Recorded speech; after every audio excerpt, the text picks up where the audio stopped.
Muito bem, vamos iniciando nosso plantão policial desta quinta-feira, dia 4 de abril de 2024.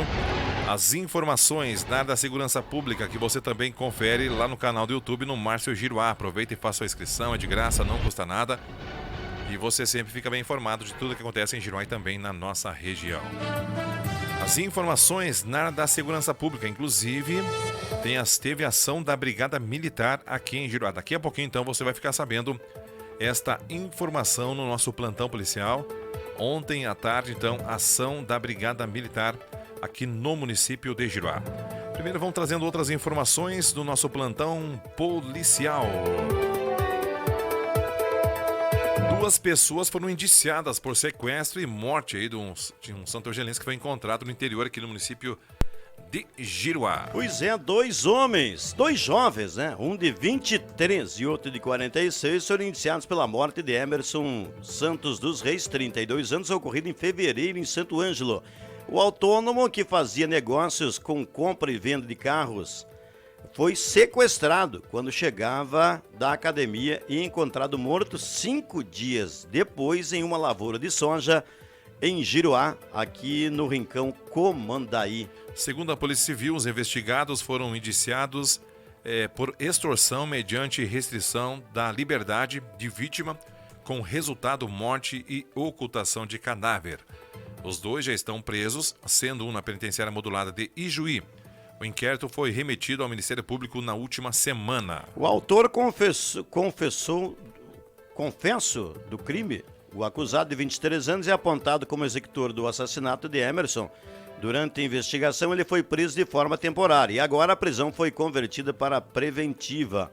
O outro acusado, de 46 anos, cumpre pena na penitenciária modulada de Ijuí e a polícia chegou até ele porque era titular da conta bancária para onde foram transferidos os valores cobrados durante a extorsão. Pois é, né? Olha só, então, se pagou o resgate, exato, né? Sempre que a vítima ligava para amigos e familiares, fornecia a conta desse homem, né, Gilmar? Então, aí, durante a investigação, foi descoberto que um conhecido da vítima fez um depósito de R$10 mil para essa conta.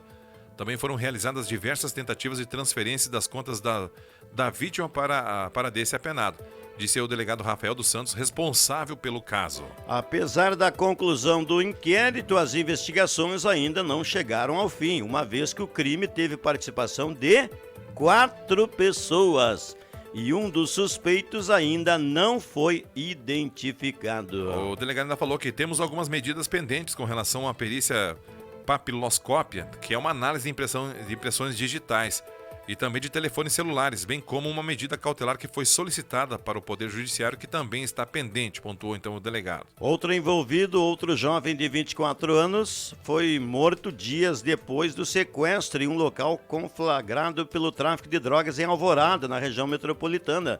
De acordo com o delegado, a morte dele não teve a ver com o sequestro de Emerson.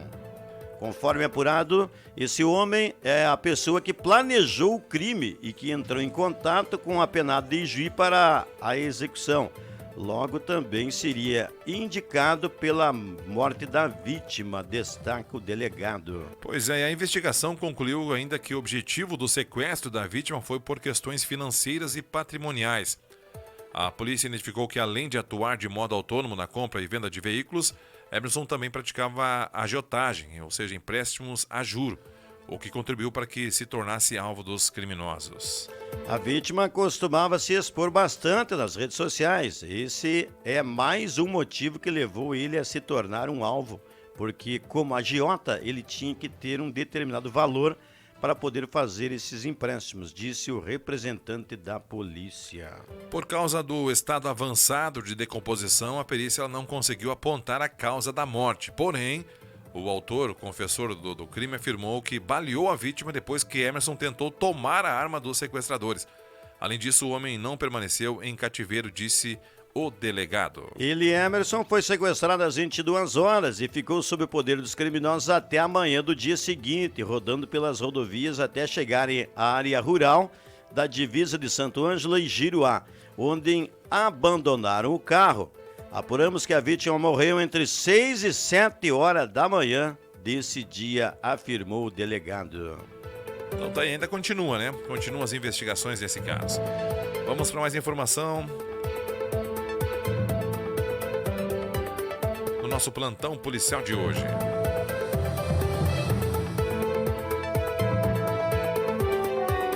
A Polícia Civil cumpre mandado de judiciais contra furtos e fios de cabos de irrigação. Pois é, um homem comandado por tráfico internacional de drogas foi preso pela... na manhã de ontem, né? Policiais civis da 13ª DP e coordenados pela Delegacia de São Luís Gonzaga cumpriram mandados expedidos pelo Poder Judiciário visando obter provas e identificar os autores dos furtos de fios e cabos de cobre utilizados para a irrigação das lavouras da região.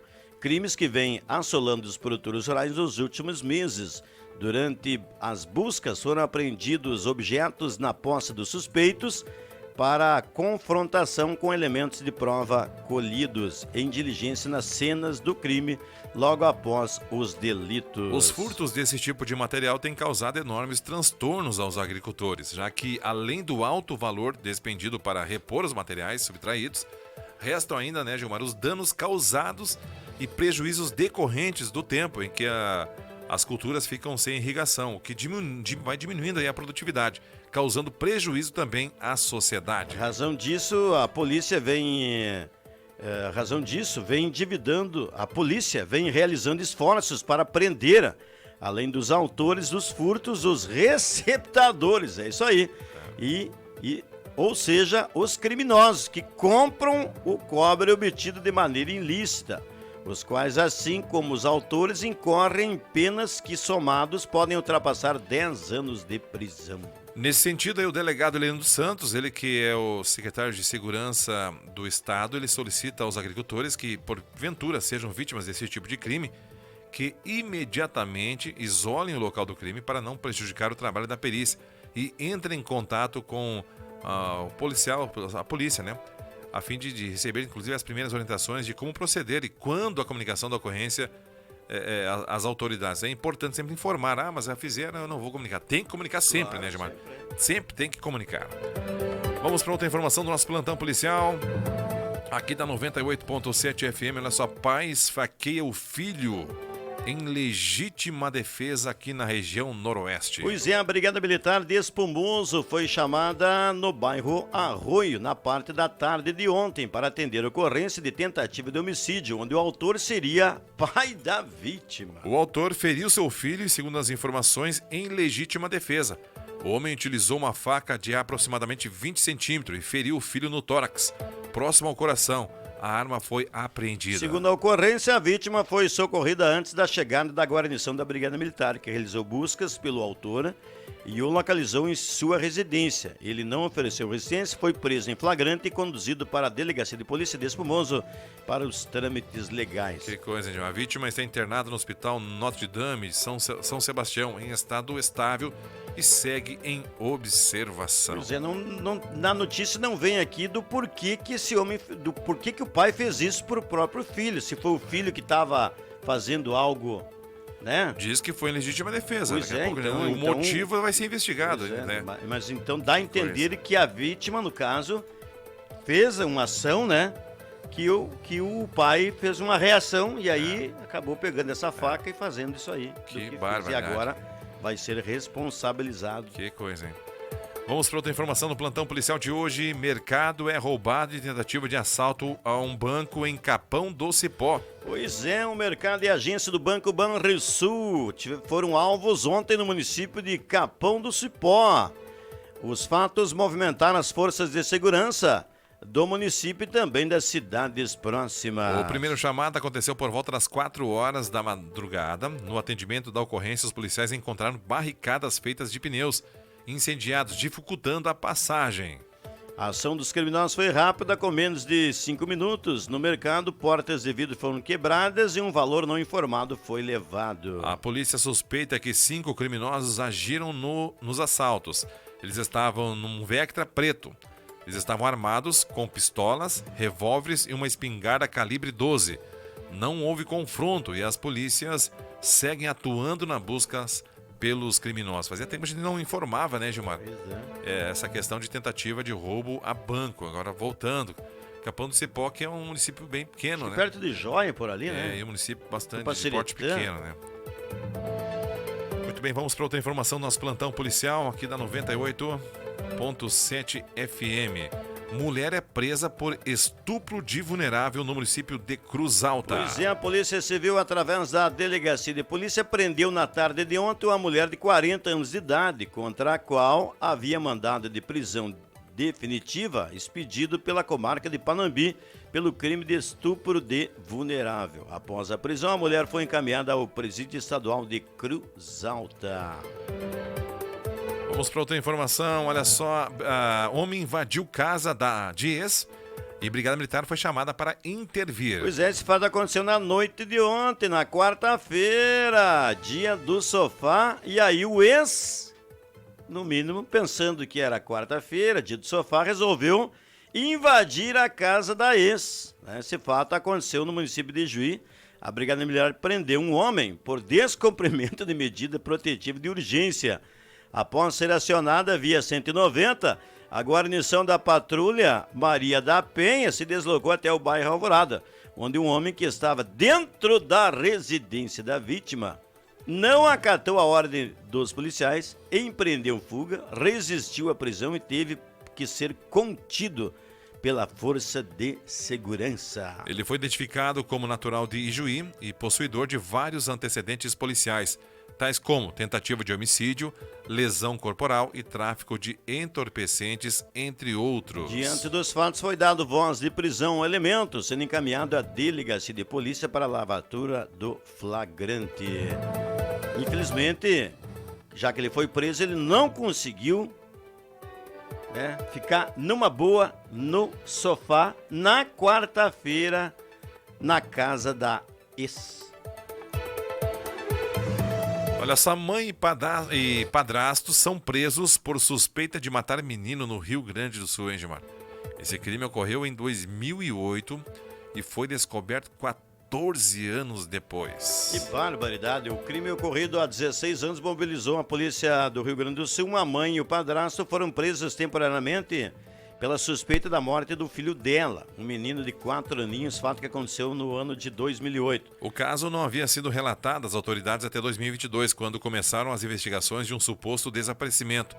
O único documento existente no nome do menino, que hoje teria 20 anos, era a certidão de nascimento. Foi constatado que esse menino não existia, só poderia estar morto, afirma a delegada Alessandra Sossa. Os nomes dos suspeitos não foram informados pela Polícia Civil para não atrapalhar as investigações. A mulher, que hoje tem 44 anos, foi presa no município de Arroio dos Ratos. Já o padrasto, com 49, foi preso em Bagé. O prazo de validade das prisões temporárias são de 30 dias. O caso agora vai ser apurado pela Delegacia de Homicídios de Rio Grande. O corpo do menino ainda não foi encontrado. Segundo a delegada, o crime ocorreu em 2008, mas só chegou à polícia em 2022 através da denúncia. Pois é, a delegada diz que esse fato ocorreu então em 2008, mas só chegou à Polícia Civil como desaparecimento 14 anos após. Antes disso não tinha denúncia, não tinha nada. Conseguimos declarações através de uma denúncia, afirmou então a delegada. A identidade de quem contou o que aconteceu às autoridades é mantida sob sigilo. A pessoa que denunciou ainda está com medo, segundo a delegada. Com as informações, a Polícia Civil procurou por rastros da identidade do menino. Ele só tinha um registro então em certidão de nascimento, sem carteira de identidade, não tinha CPF, não tinha título de eleitor ou alistamento militar. Ui, barbaridade. Que coisa, gente. Pois é, a confissão... Como é que eles conseguiram esconder da família? Tantos anos. Pois cadê o menino? Cadê o menino? A família, no caso, cadê o menino? Aí, por um tempo eles disseram, tá lá, ficou fulano, depois vai pro fulano. Tá, mas passa um ano, passa dois, com cadê relação à família, né? Pois é. Pois é. Olha só, a confissão: após o crime, a mãe e o padrasto do menino teriam se mudado para Charqueadas, na região metropolitana de Porto Alegre. Olha só, Gilmar. Eles tiveram 2 filhos e depois se separaram. Ela foi morar em Arroio dos Ratos, na mesma região, e ele se mudou para Bagé, na fronteira então com o Uruguai. A polícia ouviu os 2 suspeitos, que não apontaram a motivação para o crime. Um acusou o outro da morte, mas eles admitiram que o menino está morto, afirma então aí a delegada Alexandra. As investigações vão prosseguir com a Delegacia de Homicídio, que vai decidir se indicia ou não os suspeitos. O delegado responsável por essa apuração vai decidir se pede a prisão preventiva da mãe e também do padrasto, né, Gilmar? Que coisa danada, gente. Muito bem, então, para nós fechar o nosso plantão de hoje, a Brigada Militar de Giruá realizou ação ontem aqui no município de Giruá. E esta ação, então, culminou, né, Gilmar, na prisão de materiais que foram apreendidos em casas de jogos, estão no centro aqui do município de Giruá. Então, ação realizada ontem à tarde pela Brigada Militar, que realizou a prisão de materiais relacionados a jogos de azar no centro do município de Giruá. Então foram essas as informações do nosso plantão policial desta quinta-feira, dia 4 de abril de 2024. Lembrando, mais uma vez, se você chegou agora, poderá conferir depois na íntegra, lá no canal do YouTube, no Márcio Giruá. Aproveita, se você ainda não está inscrito no canal, faça a sua inscrição e deixe o seu sinal de like.